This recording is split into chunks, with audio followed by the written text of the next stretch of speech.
Bonjour, je suis Laurence Paganini, directrice générale de Caporal et également présidente de Procos, la Fédération du commerce spécialisé.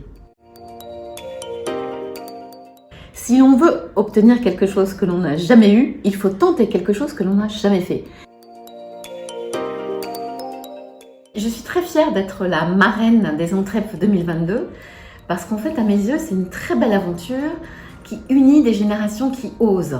Donc des générations d'entrepreneurs, de jeunes entrepreneurs et en même temps des générations d'entrepreneurs un peu moins jeunes. Donc c'est vrai que le partage d'expériences qui est proposé au sein du programme Les Entrep est particulièrement essentiel et unique parce qu'il fait bouger les lignes vraiment. Je suis arrivée à la tête de Caporal en 2013.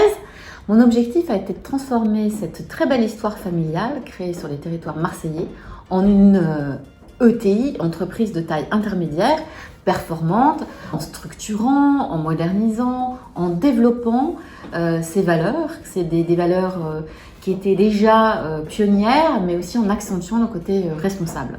Donc nous avons développé une présence à l'international au cours de ces dernières années et nous sommes très fiers parce que nous venons d'ouvrir ce qu'on appelle des shop-in-shop, des magasins, notamment en Thaïlande. Alors aujourd'hui, nous revendiquons chez Caporal le jeanswear à la française, dans le style bien sûr des vêtements que nous fabriquons, mais aussi dans son ancrage local à Marseille. Nous sommes en effet à la fois bleu, mais bleu jean, et bleu comme la Méditerranée, bleu Méditerranée. Et c'est également très important pour un entrepreneur d'être ancré sur son territoire et son territoire et son écosystème pour agir par exemple en faveur des jeunes et de l'inclusion sociale. C'est pas un hasard si Caporal aujourd'hui est implanté dans les quartiers nord de Marseille parce que ça donne vraiment ça donne son sens à nos actions. Alors la transformation durable est inévitable et essentielle pour préserver le vivant.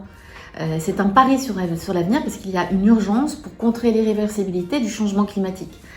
Et c'est vrai quand on est entrepreneur, il faut soutenir les politiques d'approvisionnement en matières premières plus durables ou recyclées. C'est ce que nous bâtissons aujourd'hui avec la Convention des entreprises pour le climat que nous avons rejoint au mois de septembre de cette année, comme 150 autres chefs d'entreprise, entreprises engagés pour faire bouger les lignes sur ce sujet-là.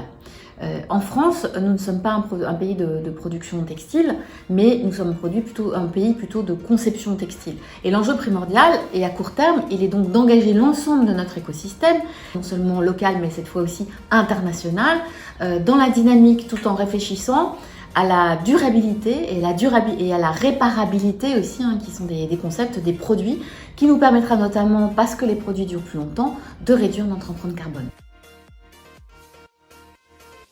Osez, sortez du rang, soyez connectés à votre écosystème.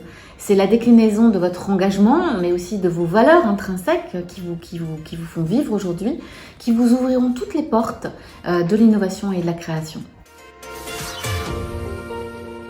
L'entrepreneuriat, avant tout, c'est une aventure humaine. La finalité, quand on crée une entreprise, c'est de créer de l'emploi.